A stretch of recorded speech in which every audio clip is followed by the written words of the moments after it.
안녕하세요. 제이슨입니다. 힘드시죠? 오랫동안 장시간 동안 집중하시느라고 그래서 그리고 오늘 시간도 별로 많지 않고 다들 선생님들이 너무 압축해서 많은 양을 전달하려다 보니까 어머님들께서 지금 굉장히 열심히 필기해 주시고 좀 여러 가지로 힘드실 거예요. 저는 간단하게 재밌게 이렇게 진행하겠습니다. 일단 제이슨이고요. 보통 원래 텍 세미나 같은 데 가면은 특히 컴퓨터 쪽은 다들 이렇게 캐주얼하게 청바지에 트롤넥 이렇게 입고 오는데 저는 제가 가장 옷을 많이 입은 것 같아요, 오늘. 네, 좀 그렇긴 한데 뭐 이런 사람도 있구나, 테크 쪽에서도. 예, 그렇게 생각해 주시면 되겠고요. 테크놀로지 쪽은 원래 컴퓨터 쪽이 굉장히 젊죠. 그래서 어머님들께서 이해를 하셔야 되는 것은 테크놀로지 쪽을 밀고 나가는 드라이빙 포스가 되는 이 컴퓨터 사이언스 하는 게 불과 생긴 지 100년도 안 됐어요. 그렇기 때문에 굉장히 역동적이고 아직도 사회를 많이 변화를 하고 시키고 있고, 그리고 지금도 끝이 안 났어요. 이게 몇십 년이 걸릴지 몇백 년이 걸릴지 아직 아무도 모르고 있어요. 그래서 어머님들 자녀분들이 어떻게 보면 굉장히 운이 좋아요. 왜냐하면은 인류의 미래를 지금 쉐입하고 있는, shaping the future of humanity, 이런 위치에 있다고 보시면 되겠어요. 그래서 단점은 뭐냐면은 이렇게 역동적이기 때문에 학교 시스템들이 충분히 이거를 캐치업할 시간이 없었다는 거예요. 그래서 원래는 대학교에서 소화해 나가는 내용들을 트리클 다운 해가지고 하이스쿨에서 그거를 소화해내고, 이런 것이 수십 년, 수백 년 동안 쭉 전통적으로 녹아 내려가야지 효과가 있는데 지금 그럴 여유가 없었어요. 그렇기 때문에 예를 들어서 컴퓨터 사이언스를 어떻게 활용을 할까에 대해서, 예를 들어서 7, 8학년 때는 이제 관심을 키우고, 9, 10학년 때는 리서치 페이퍼를 하나 쓰고, 이제 11, 12학년 때는 캠프 같은 거에 참가하기 위해서, 또는 자기 스스로 뭔가 이렇게 위대한 프로젝트를 빌드한다, 이런 식으로 생각하고 계신 분들도 꽤 있어요. 실제로 이렇게 하시는 분들도 많이 계시고요. 근데 이런 거는 개개인적으로 차별이 너무 그러니까 차이가 많아요. 어떤 학생들은 이렇게 드라이브를 걸면은 그냥 포기해버리는 학생들도 있고, 실제로 이런 어그레시브한 그런 플래닝이 모든 사람들한테 다 필요한 것도 아니에요. 그렇기 때문에 어떻게 가야 될까 고민들이 많으실 거예요. 5분, 그리고 또 한 가지 이제 학교에서 해줄 수 있는 게 한계가 있다는 게 어떤 의미냐면은, 학교에서 프로그램에서는 주로 AP, 관련된 과목이라고 해봤자, AP는, 컴퓨터 사이언스는 AP 과목밖에 없어요. 그러니까 예를 들어서 SAT2도 없고, AP도 컴퓨터 사이언스 A가 있고 A, B가 있었는데 지금 A, B는 없어지고 APCS A 하나 남았다가 프린시플이 추가돼가지고 간신히 2가지가 됐어요. 그래서 학교에서 할 수 있는 게 그렇게 많지 않아요. 따라서 여기서 여러분들이, 어머님들께서 이제 학생들이 컴퓨터 사이언스도 두각을 드러내는, 내 아이는 컴퓨터를 잘한다, 내 아이는 텍스쿨에 가서 누구보다도 잘 뛰어나게 퍼포먼을 할 수 있다는 걸 보여주기 위해서 초이스가 그렇게 학교 내에서는 많지 않습니다. 그것 해야지 AP 과목들, AP Statistics는 저기 들어가 있는데 사실은 컴퓨터를 나중에 잘하기 위해서는 중요한 베이스가 돼요. 그래서 그것도 가르치고 있습니다. 그리고 뭐 코딩 클럽이라든지 로보틱스 클럽에서 컨테스트를 참가했다든지 이런 식으로 접근을 하고 있어요. 자, 그런데 밑에 보면은 이건 좀 생소하시죠? 학교에서 가르쳐주지 않는 부분이에요. 이런 것들이 오히려 더 중요해져요. 가면 갈수록 너무 컴피티션이 세지다 보니까 누구나 다 저런 것들을 하거든요. 그러니까 내 아이가 두각을 드러내기 위해서는 이런 것들을 해야 된다라는 것들이 밑에 있어요. 우선적으로 알고리드믹 컴피티션들이 있어요. 이거는 코딩 컴피티션들 너무 많아가지고 다 하기가 좀 힘들고, 어머니들께서 알아두시면 좋을 만한 것들은 유사코라든지 이제 올림피아드, International Informatics Olympiad, 이런 것들, IOI라고 하죠. 이런 대회들은 사실 굉장히 참가하기도 어렵고 좋은 성적을 거두기도 어려워요. 좀 장기적으로 플래닝을 하셔서 많은 공부를 하고 적용을 해야 되는데, 사실은 이게 모든 학생들한테 다 필요하지도 않아요. 제가 여기 와서 모든 학생들이 다 이걸 해야 된다고 말씀을 못 드려요. 그리고 아이들이 얼마나 스트레스를 받는가, 과연 이 길이, 단순히 말해서 모든 학생들이 다 컴퓨터 사이언스를 전공할 필요는 없다는 거죠.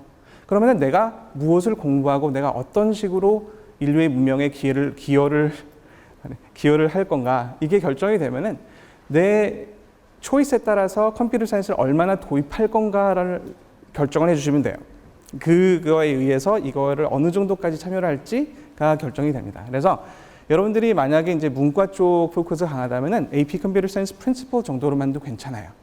만약에 이과 쪽 과목, 컴퓨터 사이언스를 전공을 안 한다더라도 사이언스 쪽을 전공한다거나 아니면은 뭔가 좀 이공계 쪽으로 공부를 지그시 오랫동안 해볼 생각이 있는 학생 같은 경우는 CSA는 거의 필수예요. 프린시플은 오히려 가벼워요. 그래서 CSA를 많이 하시고 그 다음에 스태티스틱스 같은 이런 통계, 수학, 확률을 통해서 하는 수학 요거 굉장히 중요해요. 그래서 그런 과목들을 좀 치중해 주시면 되는데 AP에 없는 것 중에 멀티베리블 캘큘러스하고 이건 수학 과목이긴 하지만 리니어 알gebra 이것도 굉장히 중요해요. 이런 베이스가 없으면 수학적인 베이스가 없으면 컴퓨터 사이언스는 나중에 하이 레벨로 가면 손도 못 대요. 그렇기 때문에 그런 진짜 학교에서 할 수 없는 것들이 많아요. 그런 것들을 커버해 주는 게 이런 밑에 있는 대회들이겠죠. 어떻게 보면은 그래서 이런 알고리즘을 위주로 하는 컴피티션 여기서 키워드는 problem solving이에요. So it tells you how to solve problems. You have to show that you're able to tackle problems. 그러니까 문제를 해결한 능력을 기르고 배양하는 게 중요하기 때문에 내가 그 문제 해결 능력이 얼마나 있는가를 증명하는 대회들이에요. 그리고 맨 밑에 쇼케이스 프로젝트는 사실은 그 학교에서는 커버를 전혀 할 수 없는 오리지널리티, 크리에이티비티, 그리고 내가 이런 컨텐츠를 만들 수 있고 이런 창조성을 보여줄 수 있다. 이런 거를 강조를 하기 위해서 만드는 것들이 쇼케이스 프로젝트예요. 그래서 이런 것들이 사실 이제 좀 이따가 비전 아이비 대표님께서도 말씀을 하시겠지만 그 원서랑 연관이 되고 단순히 과목을 듣는 것만으로는 이공계 좋은 학교에 가기는 힘들다. 이렇게 말씀드리고 싶어요.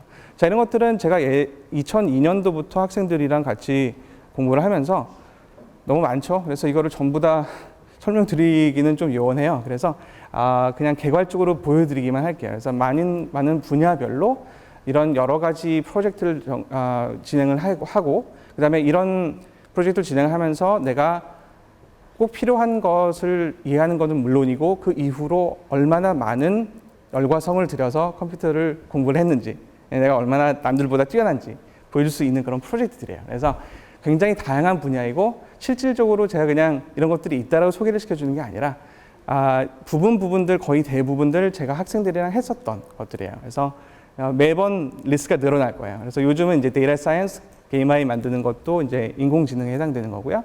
NLP라고 해서 Natural Language Processing 분야를 인공지능을 이용을 해서 NLP 쪽을 이용한 그 앱을 만든다거나 그거를 내 어떤 프로젝트에 활용을 한다거나 이런 활동들을 해왔어요. 그래서 이제 메이커스에서는 사실은 이거를 도와주기 위해서 학원이기 때문에 그 수업을 위주로 진행을 하되 수업을 하면서 이제 학생들이 흥미를 느끼고 그 다음에 여기서 어떤 좋은 원서의 근거가 될 수 있는 원서의 이득이 될 수 있는 그런 물건을 만들어내는데 그런데 도움이 될 수 있는 그런 코र्스를 만들어 왔는데 맨 위에는 그냥 다른 선생님들이 말씀드렸던 거와 비슷한 APCSA, P Principles 이런 거에 대한 그 강의들이에요. 그래서 강의 코र्스는 5점은 기본적으로 나와야겠죠.